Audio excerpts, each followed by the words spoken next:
वरिष्ठ नेता, हमारे कोलिशन पार्टनर्स के वरिष्ठ नेता, भाइयों और बहनों, प्रेस के हमारे मित्रों, आप सबका यहां बहुत बहुत स्वागत, नमस्कार।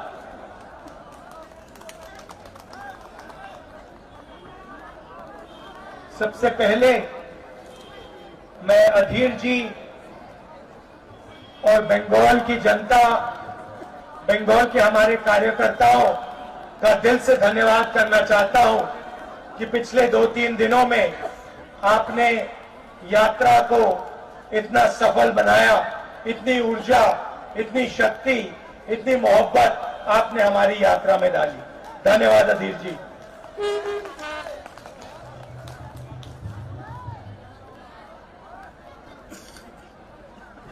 एक साल पहले हमने भारत जोड़ो यात्रा कन्याकुमारी से कश्मीर तक शुरू की।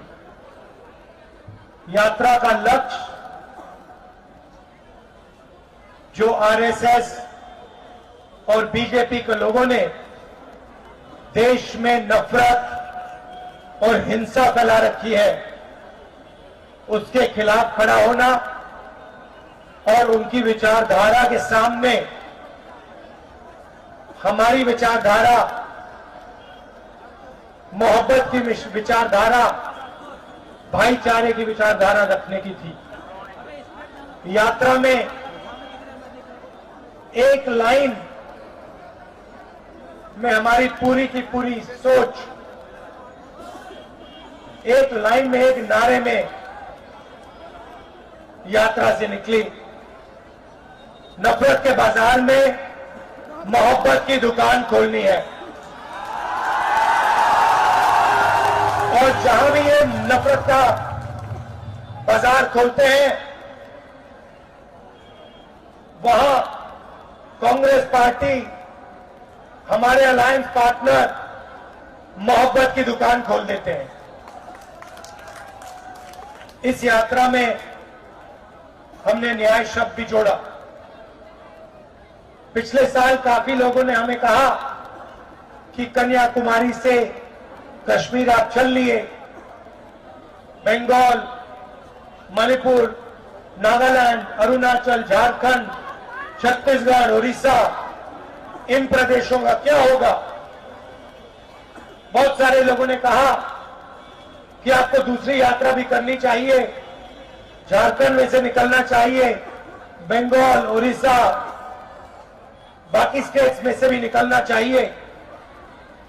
तो इसलिए हमने दूसरी भारत जोड़ो यात्रा शुरू की, और इसमें जैसे मैंने कहा हमने न्याय शब्द जोड़ दिया, क्योंकि हिंदुस्तान में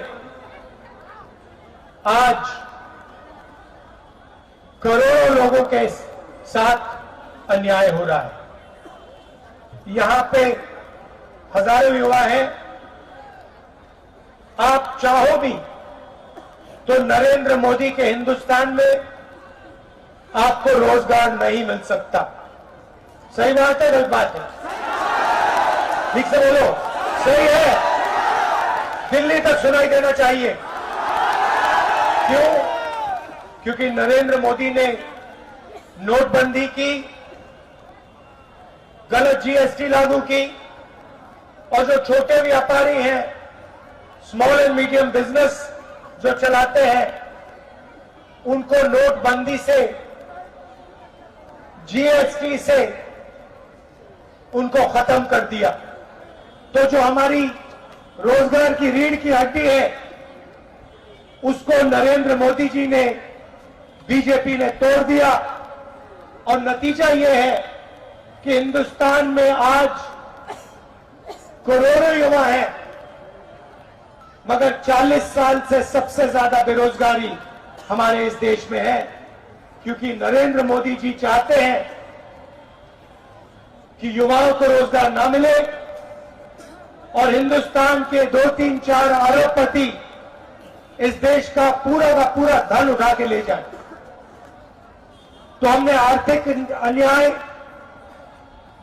सामाजिक अन्याय, किसानों के खिलाफ अन्याय, आदिवासियों के खिलाफ अन्याय, इन चीजों के बारे में हम यात्रा में आपसे बातचीत करना चाहते हैं और आपके दिल में जो है, जो आपका दर्द है, इस यात्रा के माध्यम से हम देश के सामने इसको रखना चाहते हैं। आने वाले दिनों में हम आपके बीच आएंगे, आपसे बातचीत करेंगे, युवाओं से, किसानों से, मजदूरों से, आदिवासी भाइयों बहनों से आपकी बात 6-7 घंटे हम सुनेंगे और अंत में जैसे आज 15-20 मिनट का हम भाषण करेंगे। हम आपकी मन की बात सुनना चाहते हैं, आपकी मन की बात समझना चाहते हैं। हम अपनी मन की बात आपने सामने नहीं रखने आए हैं। भाइयों और बहनों,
तो हम आपकी बात सुनने आए हैं,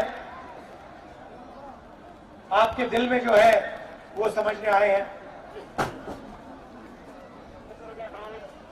आने वाले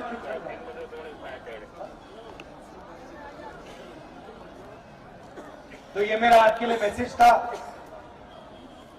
आने वाले दिनों में आप हमारे साथ चलिए, यात्रा में शामिल होइए और जैसे मैंने कहा, नफरत के बाजार में मोहब्बत की दुकान खोलिए।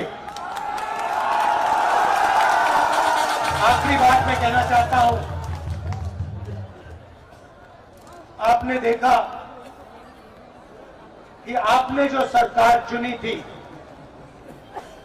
आपने वोट डाल के जो सरकार चुनी थी, उस सरकार को बीजेपी ने चोरी करने की कोशिश की, उसको उखाड़ने की कोशिश की। और मैं खुशी से कह रहा हूं कि उनकी जो साजिश थी, उनके खिलाफ हम सब खड़े हो गए और आज यहां हमारे चीफ मिनिस्टर साहब नए इलेक्ट होके आए हैं। लड़ाई विचारधारा की है, उनके पास धन है, सारी की सारी एजेंसीज हैं। जितना दबाव डालने की कोशिश कर सकते हैं वो करें, हमें कोई फर्क नहीं पड़ता। हम बीजेपी से, आरएसएस से डरने वाले नहीं हैं।